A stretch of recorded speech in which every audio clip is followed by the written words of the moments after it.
నమస్తే, welcome to market pulse. దేశీయ stock మార్కెట్లు నష్టాల బాట పట్టాయి. Bajaj auto, coal India, eternal షేర్లు లాభాల్లో ఉంటే Bajaj finance, Cipla, Grasim, HDFC bank షేర్లు నష్టాల్లో ఉన్నాయి.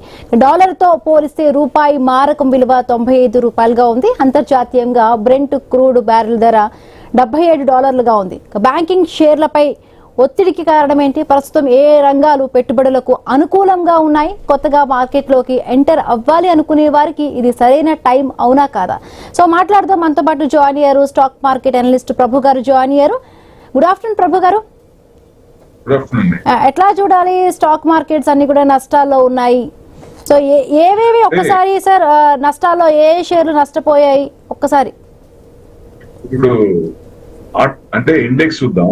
ఆటో, బ్యాంక్, మీరు అన్నట్టు బ్యాంకులు బాగా పడ్డాయి. బ్యాంక్ నిఫ్టీ బాగా పడింది, ఎఫ్ఎంసీజీ పడింది, pharma 1% plus, metal 1% minus, media 0.5%, health care, consumer durables, financials, pharma, IT వాళ్ళు ప్లస్ లో ఉంది 0.4%, హెల్త్ ఇవి ప్లస్ లో ఉన్నాయి, కెమికల్ 0.7% మైనస్, రియాలిటీ, ఎఫ్ఎంసీజీ మొత్తం అంటే ఏది చూసినా 1% to 0.5% to 1%. అంతే ఎక్కువ పడలేదు. ఎందుకు అంటే మన Q1 బానే ఉంది, రిజల్ట్స్ బానే ఉన్నాయి, వచ్చే కూడా బానే ఉన్నాయి. ఈ వారం కూడా 2000 షేర్స్ అనుకున్నాం. ఇదే లాస్ట్ వీక్ Q1 కి దాదాపుగా. ఇంకా ఏదైనా ఉంటే అడుగు పొడిగే ఉంటాయి. ఈ వారానికి అయిపోద్ది Q1. సో ఇప్పుడు దాకా వచ్చిన వాటిలో 73%, 74% దాకా ఇచ్చినాయి, మంచిగా ఇచ్చినాయి డిక్లేర్ చేసిన వాటిలో. సో ఇంకా కూడా ఈ వచ్చే దాంట్లో కొంచెం పర్సెంట్ 1-2% యాడ్ అవచ్చు అనుకుంటాం. సో ఏదైనా ఆల్ ఆఫ్ ఏ సడన్ వచ్చేసరికి జియో పొలిటికల్ వెస్ట్ ఏషియా ఇష్యూనే వచ్చింది. దాని అనుగుణంగా నిన్నేమో న్యూక్లియర్ కి ఇక నేను అడగను, స్ట్రైట్ ఆఫ్ హార్మూజ్ ఓపెన్ చేయండి చాలు అనే స్టేజ్కి వచ్చినప్పుడు మార్కెట్ గ్యాప్ అప్ అవుతుంది, ఇవాళ బ్రహ్మాండంగా పెరుగుతుంది అనుకున్నప్పుడు గ్యాప్ డౌన్ అయింది. సో ఎందుకు అంటే తప్పు నువ్వు చేసావంటే నువ్వు చేసావు, మమ్మల్ని ఎందుకు అటాక్ చేసావు, నువ్వు కూడా అంతకుముందు తప్పులు చేసావు అన్నట్టు ఒకరి మీద ఒకళ్ళు నెప వేసుకున్నట్టు ఉండేది అక్కడ ఫైనల్ గా, చిన్నపిల్లలు కొట్టుకున్నట్టు. సో అంటే ఈ పెద్ద కంట్రీ ఒక చిన్న కంట్రీతో, ఇరాన్ తో ఈ రకంగా చర్చలు లాస్ట్ లో ఈ రకంగా రావటం అనేది ఒక రకంగా వాళ్ళకి ఇదే ఎట్టి పరిస్థితులు. ఎందుకంటే మధ్యలో ఇంకెవరన్నా చెప్పడానికి కూడా ఉండాలి కదా, ఎవరో ఒకళ్ళు ఉండాలి. సో ఈ నైట్ కి ఏదన్నా రేపటికి ఏమన్నా మధ్యలో వచ్చి ఏదైనా మీడియేటర్ అయ్యి అట్లా కాదు ఇట్లా అని ఏదైనా సెటిల్మెంట్ వస్తుందా అనేది చూడాలి. సో ప్రెసెంట్ అయితే ఇష్యూ అంటే ఫ్లేర్ అప్ అవడానికి ఛాన్సే లేదు. బట్ సెటిల్ అయ్యి స్ట్రైట్ ఆఫ్ హార్మూజ్ ఓపెన్ అయితే బెస్ట్. ఎందుకంటే ఇది కొంచెం రప్చర్ అయ్యేదానికి క్రూడ్ 90 అయింది. మన క్రూడ్ పెరుగుతున్నప్పుడు మనకి టెన్షన్ వస్తుంది. That's the main thing. Crude దాదాపుగా మళ్ళీ చిన్నగా 78కి వచ్చి మళ్ళీ 90కి అయింది. రీసెంట్ గా కూడా 100 టచ్ అయి తగ్గింది కదా, మళ్ళీ పెరిగింది. ఆ క్రూడ్ వల్లే ఎఫెక్ట్ మెయిన్. అదొకటి. రెండోది మీరు చెప్పినట్టు ఐఎన్ఆర్ కూడా కొంచెం వీక్ అయింది. ఇవాళ రోజు స్ట్రాంగ్ అవుతుంది, ఇవాళ కొంచెం 14 పైసా వీక్ అయింది. అది కూడా ఇది అంటే 95-47 పైసా ఉంది. సో అది కొంచెం డాలర్ స్ట్రెంత్ అని అవుతుంది కదా, మంది వీక్ అయిందంటే డాలర్ స్ట్రెంత్ అవుతుంది. ప్లస్ మెయిన్ ఇవన్నీ ఉన్నాయి కాబట్టి అది ఆ ఒక్క ఇష్యూతో మిగతా అన్ని దాని చుట్టూతో తిరుగుతున్నాయి. సో మరి అది ఎప్పుడు సెటిల్ అవుతుందా లేదా, లేదా క్రూడ్ ఈ రకంగానే మళ్ళీ $100 వరకు తీసుకెళ్లి 100కి మించి $120 చేస్తారా అది సెటిల్ అవ్వకుండా. సో ఒక రకంగా ఎందుకంటే ఇంత నష్టం చేశారు కాబట్టి బిలియన్స్ ఆఫ్ డాలర్స్ వాళ్ళు డిమాండ్ చేస్తారు. నేను బిలియన్స్ ఆఫ్ డాలర్స్ నేను ఇవ్వను, ఆల్రెడీ నేనే కూరుకుపోయి ఉన్నాను. $39 ట్రిలియన్ డెట్ ఉంది మాది, 1.5 ట్రిలియన్ 1.3 ట్రిలియన్ మేము ఇంట్రెస్టే కడుతున్నాం. మేము కట్టే పరిస్థితి లేదు, పైనుంచి వచ్చేది లేదు. అంటే అనవసరంగా చేసి వాళ్ళకి ఎదురు డబ్బులు ఇవ్వడం అవుతుంది. సో వాళ్ళు ఎక్కువ అడుగుతారు. స్ట్రైట్ ఆఫ్ హార్మూజ్ నుంచి మీరు కలెక్ట్ చేసుకుంటే అమౌంట్ అన్నట్టుగా ఉంది అక్కడ. నాకేం కట్టక్కర్లేదు, అది ఓపెన్ చేస్తే చాలు, మీరు కలెక్ట్ చేసుకోండి ట్యాక్స్ అని. అసలు యుఎస్ ఎవరు, ఇరాన్ ఎవరు ఇంటర్నేషనల్ వాటర్స్ మీద ట్యాక్స్ కలెక్ట్ చేసుకోవడానికి, నువ్వు కలెక్ట్ చేసుకో అని చెప్పడానికి? ఆ ఇద్దరికి సంబంధం లేదు. ఇది వరల్డ్ మొత్తం 197 దేశాలు ఏవైతే ఉన్నాయో అన్ని దేశాలు అందరికీ రైట్స్ ఉంటాయి. వీళ్ళు ఇద్దరికే మొత్తం రైట్స్ ఇచ్చేసినట్టు మీరు చేయొద్దంటే మీరు చేయదు, మీరు తీసుకోండి అంటే మీరు తీసుకోండి అంటే ఎట్ట కుదురుద్ది? అది కోర్టులో కుదరదు కదా. సో అట్లా నడుస్తున్నాయి. ఈ టెన్షన్స్ వల్లే క్రూడ్ పెరిగింది. ఆ క్రూడ్ పెరగడం వల్ల మనం పట్టాం. యాక్చువల్గా అయితే వాళ్ళు ప్లస్ లో క్లోజ్ అవ్వాల్సింది. క్రూడ్ ధరల పెరుగుదల అంటే ముఖ్యంగా ఇప్పుడు బ్యాంకులకి సంబంధించి కూడా ఏవైతే హెచ్డిఎఫ్సి బ్యాంక్ షేర్లు అన్ని కూడా నష్టాలు ఉన్న నేపథ్యంలో అంటే ప్రత్యక్షంగా కూడా వాటి ఎఫెక్ట్ ఎంత చూపుతుంది అంటారు? అంటే బ్యాంకులు జనరల్ గా ఏంటంటే ఆర్బీఐ తీసుకునే పాలసీని బట్టి ఉంటది కాబట్టి క్రెడిట్ పాలసీ కానీ ఇట్లాంటివి తీసుకునే ఉంటది. రేపు ఇన్ఫ్లేషన్ ఉంది, ఆ ఇన్ఫ్లేషన్ మన దగ్గర కొంచెం పెరుగుద్ది అనేది ఎక్స్పెక్టేషన్. ఎందుకంటే క్రూడ్ ఈ మధ్య పెరిగింది కదా $100. లాస్ట్ 3 months లో చూస్తే యావరేజ్ ఎక్కువ ఉంటుంది. సో దాని వల్ల రేపు మన ఇన్ఫ్లేషన్ ఇంకొంచెం పెరగచ్చు అనేది అదొక పాయింట్. ఈ యుఎస్ ఇన్ఫ్లేషన్ వాళ్ళు తగ్గించుకుంటారు, పెంచినా కొంచెం తగ్గించి చూపించే రియల్ ఇన్ఫ్లేషన్ కాకుండా కొంచెం ఇన్ఫ్లేషన్ లాగా ఉండొచ్చు అనేది ఎక్స్పెక్టేషన్. వాళ్ళది తగ్గుతుంది, మనది కొంచెం పెరుగుతుందని.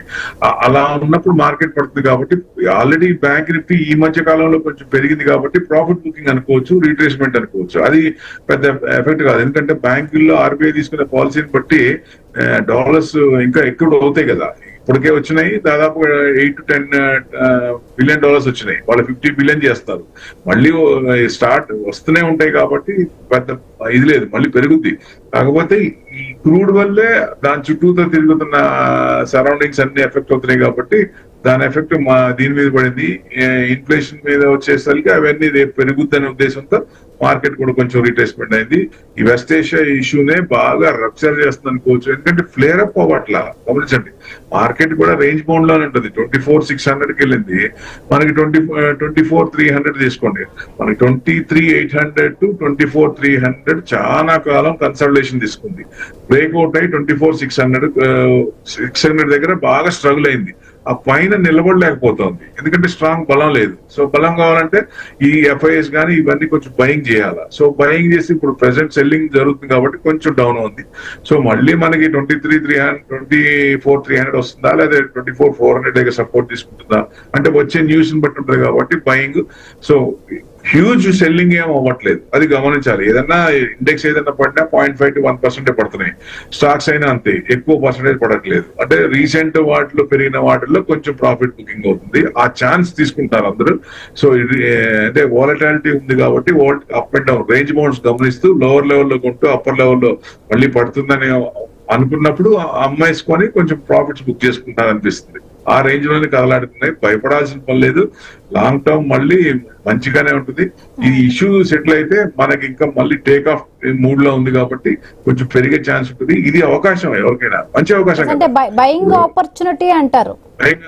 Buying 100% buying opportunity. మామూలుగా కొనుక్కోవాలంటే మంచి ఈ రేట్ లో కొనలేం కదా.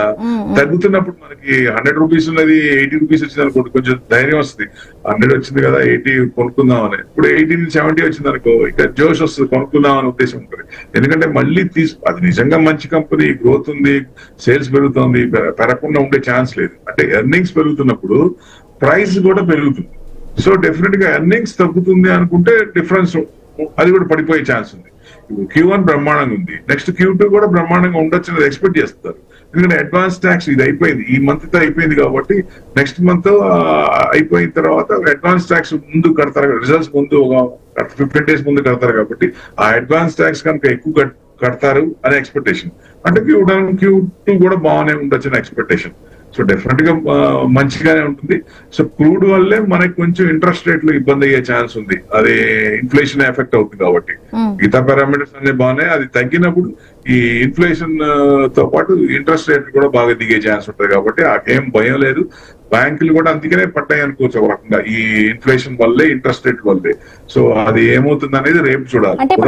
ఇంట్రెస్ట్ రేట్స్ కొంచెం తగ్గుతాయంటారా ప్రభు గారు? ఇంట్రెస్ట్ రేట్లు ఇప్పుడు ఏం చేస్తారు, రేపు ఇన్ఫ్లేషన్ పెరిగిందంటే, ఇన్ఫ్లేషన్ తగ్గితే ఇంట్రెస్ట్ రేట్ పెంచాలి. ఇన్ఫ్లేషన్ పెరిగిందంటే ఇంకా పెంచాల్సి, తగ్గిందంటే పెంచుతారు, పెరిగిందంటే కొంచెం ఇది ఎఫెక్ట్ వస్తుంది కదా. సో ఆ ఎఫెక్ట్ ఉంది, ఆ భయం ఉంటుంది కాబట్టి కొంచెం మీకు రేపు పెరుగుద్ది అనేది ఎక్స్పెక్టేషన్. అప్పుడు ఆ ఇంట్రెస్ట్ పెరిగిందంటే ఏంటి, బ్యాంకింగ్ బాగానే ఉంటాయి కానీ మార్కెట్ కి నెగిటివ్. ఇంట్రెస్ట్ రేట్లు పెరిగితే రొటేషన్ అవ్వదు కదా మార్కెట్ లో. సో అందుకని మార్కెట్ డౌన్ తీసుకుంటారు. ఆ భయం ఉంది కాబట్టి కొంచెం డౌన్ ఉంది అనుకోవచ్చు. రేపు మనకి ఒక డైరెక్షన్ తెలిసే ఛాన్స్ ఉంటుంది, ఎందుకంటే ఒక రకంగా జియో పొలిటికల్ టెన్షన్స్, ఒక రకంగా డొమెస్టిక్ ఇది కనుక క్లారిటీ వస్తే, ఇన్ఫ్లేషన్ లో తగ్గటం కానీ వస్తే స్ట్రాంగ్ మార్కెట్ కి.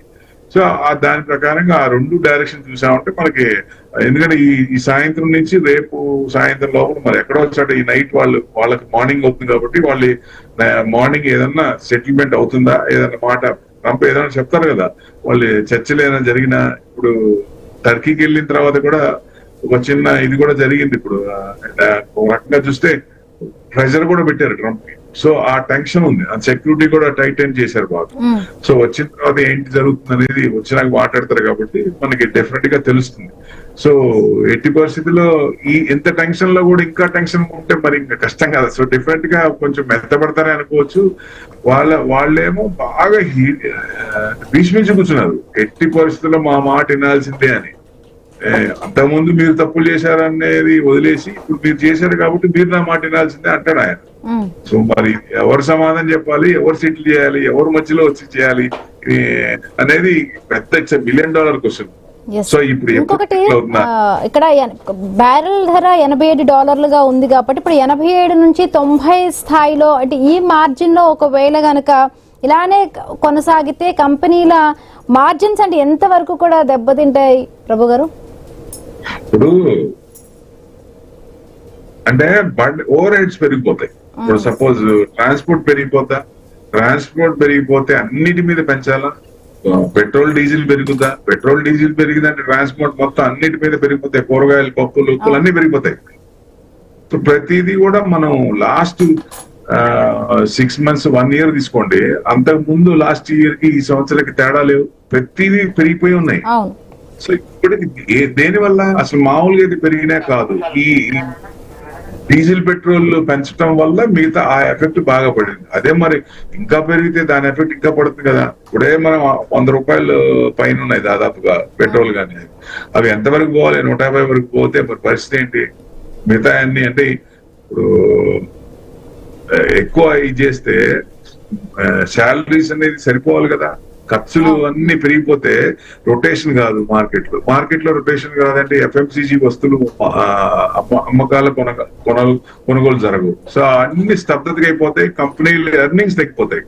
సో అంటే ఇంటర్నల్ గా చాలా ఎఫెక్ట్ వస్తుంది. సో ఆ ఎఫెక్ట్ పడుతుంది కాబట్టి క్రూడ్ తగ్గటమే మంచిది, లేదా మనం క్రూడ్ నుంచి బయటికి రావాలి. ఇప్పుడే వస్తామా ఈజీగా తొందర రాలేము, స్ట్రాటజిక్ రిజర్వ్స్ లేవు మన దగ్గర. సో 2 months 3 months ఉంటాయి. సో అది కొంచెం ఫిల్అప్ అవుతున్నాయి. మళ్ళీ 1 month అయిందంటే మళ్ళీ టెన్షన్. అంటే బీపీసీఎల్, హెచ్పిసిఎల్ దగ్గర స్ట్రాటజిక్ రిజర్వ్స్ కనుక 1 year రిజర్వ్స్ కనుక ఉంటే ఇలాంటి ఇబ్బందులు ఉండవు. అసలు మనం వెనకాల్సిన పని లేదు. సో డెఫినెట్ గా మనం ప్రైవేట్ కంపెనీలకే కొంచెం సపోర్ట్ చేసాం, గవర్నమెంట్ కంపెనీలు ఓన్లీ వచ్చింది మన సరఫరా గానీ రిజర్వ్స్ పెంచేది కనపడలేదు. సో ఇప్పుడు గవర్నమెంట్ ప్లాన్ చేస్తుంది రిజర్వ్స్ పెంచడానికి. డెఫినెట్ గా ఇప్పుడు పెంచినప్పుడు నెక్స్ట్ ఇట్లాంటివి ఏదైనా వచ్చినప్పుడు ఇబ్బంది లేదు. కానీ ఇప్పుడు మనం ఫేస్ అవుతున్నాం, స్టిల్ ఇంకా క్రూడ్ మీద ఆధారపడ్డాం కాబట్టి ఆ క్రూడ్ తగ్గేదాకా మనకి భయమే. ఆ క్రూడ్ పెరుగుతుంటే ఇబ్బందే మనకి. సో ఇంకా మళ్ళీ 100కి వెళ్తే ఇబ్బందే కదా, అన్ని పెరిగిపోతాయి అన్న భయం ఉంటుంది, ఇన్ఫ్లేషన్ పెరుగుతుంది, ఇంట్రెస్ట్ రేట్ పెరుగుతాయి. సో అది మరి ఎట్లా సెటిల్ అంటే వారానికి ప్లస్ ఏ ఉంది, పెరిగిపోతుంది. లాస్ట్ వీక్ 25,000 దాటుతుంది అనుకున్నప్పుడు ఈ వారానికి మళ్ళీ 24,600 దాటడానికి గగనం అయిపోతుంది. అక్కడ మహాయాగం చేస్తుంది, 24,600 దగ్గర దాటడానికి యాగం చేస్తుంది. సో అది ఎట్లా అంటే బలం చేకూర్చట్లా, బికాస్ ఆఫ్ క్రూడ్ వీక్ చేస్తుంది బాగా. సో అది డామినేట్ చేస్తుంది. అది కనుక వీక్ అయితే మనం పెరిగే ఛాన్స్. అంటే దీనివల్ల ఏదో కంటిన్యూగా ఇంకా అసలు మార్కెట్ పోతుందని ఏం కాదు. ఇన్వెస్టర్స్ కి మంచి అవకాశం ఇది. ఈ అవకాశాన్ని సద్వినియోగం చేసుకోండి. మంచి స్టాక్స్ పడుతున్నాయి, పడ్డప్పుడు మీకు అలాంటివి చేసుకుంటే మళ్ళీ పెరిగే ఛాన్స్ ఉంటుంది. దాన్ని ఉపయోగించుకోండి డెఫినెట్ గా. ఎవరైతే దగ్గర అయితే క్యాష్ ఉందో వాళ్ళకి ఇలాంటి సమయం వచ్చినప్పుడు మంచిగా ఇది చేసుకోవచ్చు. ఎందుకంటే మళ్ళీ నెక్స్ట్ 4 days లోనే మళ్ళీ తేడా వస్తుంది. మళ్ళీ ఆయన వచ్చి ఏదో ఒకటి అంటాడు, ఆయన అట్లా కాదు, నేను అట్లా ఇంతకన్నా తగ్గుతుంది అంటే కరెక్షన్స్ ఏమైనా జరిగే ఛాన్స్ ఉంటది అంటారా? మనకి రేంజ్ బౌండ్ లోనే ఉంది. ఇందాకే చెప్పాను నేను 23,800 to 24,300 కనీసం ఇప్పుడు దాని పైనే ఉంది, 100 points పైనే ఉంది, 24,400 దగ్గర ఉంది. సో ఒకవేళ తగ్గినా ఈ రేంజ్ లోనికి వస్తుంది. లీస్ట్ ఆఫ్ ద లీస్ట్ ఏదైనా తగ్గినా 23,800 వరకు రావచ్చు. అంటే మొన్న కూడా అక్కడి నుంచి వచ్చే కదా సపోర్ట్ తీసుకొని వచ్చింది. అంటే ఆ రేంజ్ లోనే ఉండొచ్చు, అంతకు మించి పడట్లేదు. అదే అబ్జర్వ్ చేయాలి. ఎందుకంటే మనకి ఎందుకు పడట్లేదు అంటే మిగతా స్ట్రాంగ్ ఉన్నాయి. Q1 స్ట్రాంగ్ ఉంది కదా, అదే Q1 వీక్ అయి ఉంటే మటుకు ఇంకా కిందకు వచ్చేసేది.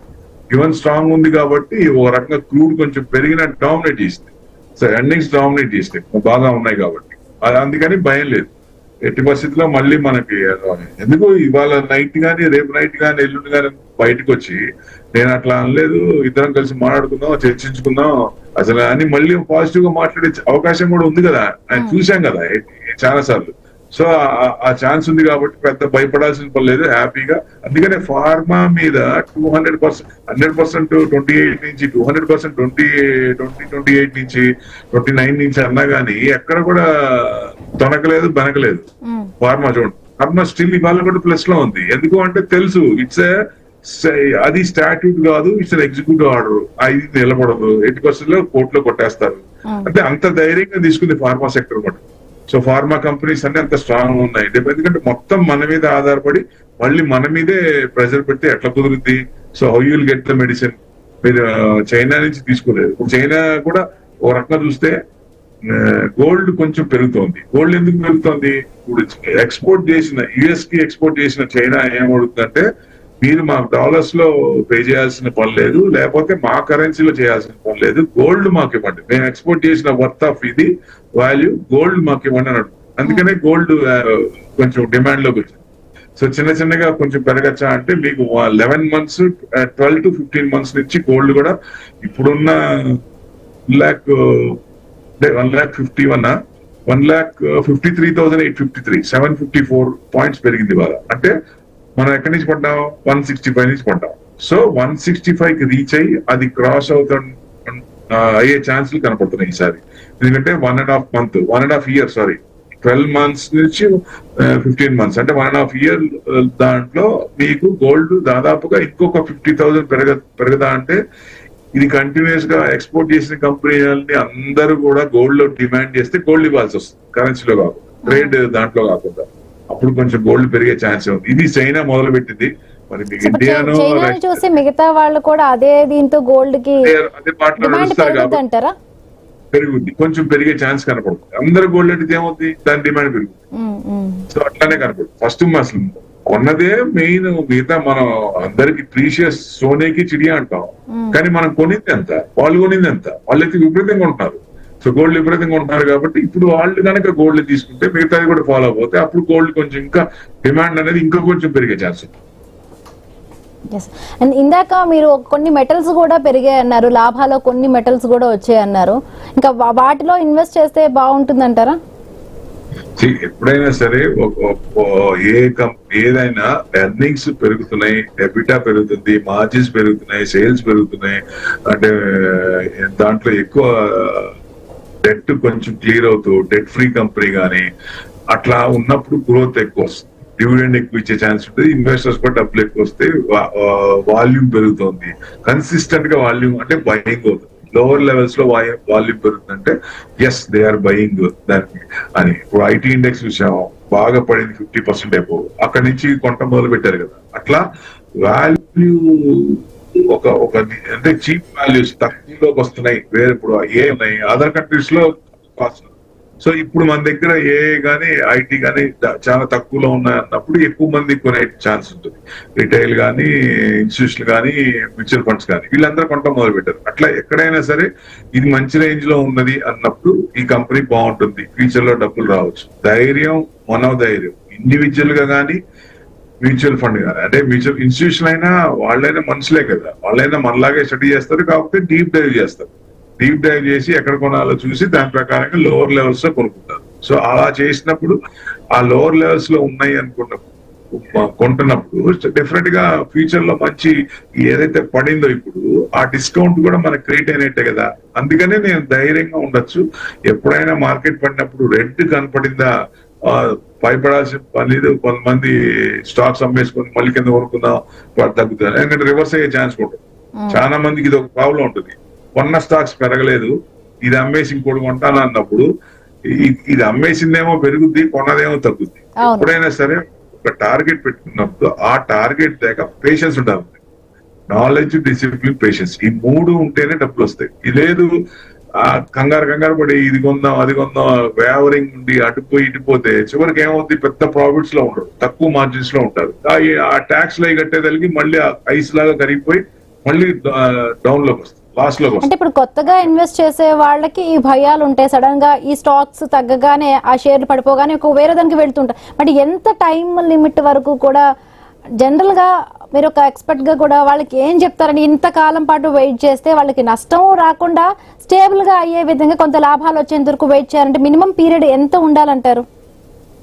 We can predict the share, but we can predict the time మనం ఇంత టైంలో వస్తుంది అంత టైంలో వస్తుంది అని కరెక్ట్ గా కరాఖండిగా చెప్పలేం. ఎందుకు అంటే ఇప్పుడు పడేటప్పుడు ఎక్కడ దాకా పడుతుంది అనేది ఎవరు చెప్పలేదు, ఎండ్ పాయింట్ ఎవరు పట్టుకోలేదు. ఇక్కడ నుంచి పడి ఇక్కడ నుంచి తిరుగుతుంది, అది ఇక్కడ నుంచి కిందకి వెళ్ళి ఇంకో లెవెల్కి వచ్చి వస్తుంది, లేదా పై దాకా వెళ్ళి అక్కడి నుంచి రివర్స్ అవుతుంది.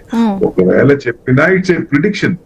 ఆ ప్రిడిక్షన్ లో మనకి 60% 70% క్లిక్ అయింది అనుకోండి, బాగా వస్తాయి. ఎందుకంటే అంతకుముందు ఏమైంది, ఆ రేంజ్ బౌండ్స్ లో ఏమైంది, అక్కడి నుంచి బ్రేక్అవుట్ అయిందా, బ్రేక్ డౌన్ అయిందా, అక్కడ దాకా వచ్చి మనకి అక్కడి నుంచి యూటర్న్ తీసుకుంటుంది అనుకుంటాం, కానీ ఏమవుతుంది, ఇంకా డౌన్ అవుతుంది. చెప్పలేం కదా. అక్కడున్న సిచ్యుయేషన్స్, అక్కడున్న ఈ జియో పొలిటికల్ టెన్షన్స్ ఇంకా కంటిన్యూ అవుతున్నా, ఇంకా కొంచెం వీక్ ఉన్నా, ఇంకా పడే ఛాన్స్ ఉంది. అట్లా ఎందుకంటే లాంగ్ టర్మ్ ఇన్వెస్టర్ కి ఈ జియో పొలిటికల్ టెన్షన్స్ అనేది ఒక వరం. వాళ్ళు కొంచెం ఎక్కువ డాన్స్ వేస్తుంటే మార్కెట్ పడుద్ది, పడినప్పుడు మంచి అవకాశం. ఆ అవకాశాన్ని లాంగ్ టర్మ్ వ్యూ ఉన్న బెంబేలు ఎత్తాల్సిన పని లేదు. ఎవరు ఉండాలి షార్ట్ టర్మ్ కి, అంటే షార్ట్ టర్మ్ లో కొంచెం వస్తాయి అనుకున్నప్పుడు, దీంట్లోంచి మనం ఇది చేద్దాం తీసుకుందాం అని అనుకున్నప్పుడు కొంచెం టెన్షన్ పడాల్సి వస్తుంది. అట్లా కాకుండా ఎక్సెస్ మనీ, నా దగ్గర ఈ డబ్బులు ఉన్నాయి, ఈ డబ్బులతో నాకు పని లేదు, నేను టైం ఇవ్వగలను, ఎంత టైం అన్నా ఇవ్వగలను అనుకున్నప్పుడు అలాంటి టైం మార్కెట్ కి ఇస్తే మన ట్రెండ్ మార్కెట్ పట్టుకోదు కాబట్టి, మార్కెట్ ట్రెండ్ మనం పట్టుకోవాలి కాబట్టి పెట్టి కూర్చుంటే డెఫినెట్ గా ఏదో ఒక రోజు, ఏదో ఒక నెల, ఏదో ఒక సంవత్సరం ఇచ్చి తీరాల్సిందే. సో అది మంచి కంపెనీ అయింది. సో అప్పుడు దాకా మనకి పేషెన్స్ ఉండాలి. అదే మనం ఇంట్రెస్ట్ కి తెచ్చి, లేకపోతే భయానాకి బయట తీసుకొచ్చి మార్కెట్ లో పెట్టి, లేకపోతే లోన్ ఏదైనా తీసుకొని మార్కెట్ లో కొంత డబ్బు పెట్టి ఇక్కడి నుంచి తీసుకెళ్లి ఆ లోన్ కట్టుకుందాం అంటే, ఫ్లో ఉన్నప్పుడు ఓకే, ఎగెనిస్ట్ ఉన్నప్పుడు ఇక్కడేమో తగ్గిపోతే అక్కడేమో పే చేయాల్సి వస్తుంది, చాలా టెన్షన్ వస్తుంది. అందుకనే సర్ప్లస్ అమౌంటే మార్కెట్ కి పనికి వస్తుంది. 100% సేఫ్టీగా ఉంటుంది. అలాంటి సర్ప్లస్ కదిలీకుండా ఉన్నప్పుడు, ఇప్పుడు చూడండి, ఇదివరకు సంపాదించిన తర్వాత ఖర్చులు పోగా savings, that's an old formula. ఇప్పుడు సంపాదించినప్పుడు సేవింగ్స్ ఫస్ట్, తర్వాత ఖర్చులు. అంటే అప్పుడు ఏమవుతుంది, కమిట్మెంట్ వస్తుంది. ఇప్పుడు మీరు మాల్కి వెళ్తారు, కార్డ్ తీసుకెళ్తారు, మనం తెచ్చుకుందాం అన్న ఐటమ్స్ చాలా తక్కువ ఉంటాయి మనసులో, కానీ అక్కడికి వెళ్ళి నాకు టెంప్టేషన్ ఉంటుంది. హ్యూమన్ సైకాలజీ ఒకటి యాడ్ అయిపోతుంది. సో నాకు ఉన్నాయి బ్యాక్ అండ్ ఆఫ్ ఏం చెప్తుంది, yes you have the card of 1 lakh, why you are waiting, ఎందుకు వెయిట్ చేస్తున్నావు, తీసుకున్న నెక్స్ట్ మంత్ కట్టేద్దాంలే అంటుంది. అదే మీకు కమిట్మెంట్ ఉందనుకో, నేను కార్డు కట్టాలి ప్లస్ ఇంత నా కమిట్మెంట్ ఉంది అన్నప్పుడు మీ ఖర్చులు తగ్గిపోతాయి. So this is the new formula. ఇది ఇంప్లిమెంట్ చేస్తే ఎవరికైనా ఫ్యూచర్ లో మంచిగా ఉంటుంది. థ్యాంక్ యూ సో మచ్ అండి ప్రభు గారు, మీ విశ్లేషణ అందించినందుకు. సో చూడాలి, ఇది బయింగ్ ఆపర్చునిటీ అంటున్నారు విశ్లేషకులు. సో కొత్తగా ఎవరైనా కూడా బయ్యర్స్ ఉంటే దీనికి బెస్ట్ టైం అంటున్నారు. సో ఇది ఇవాల్టి market pulse program. Keep watching I news. మీతోని మీ వెంటే.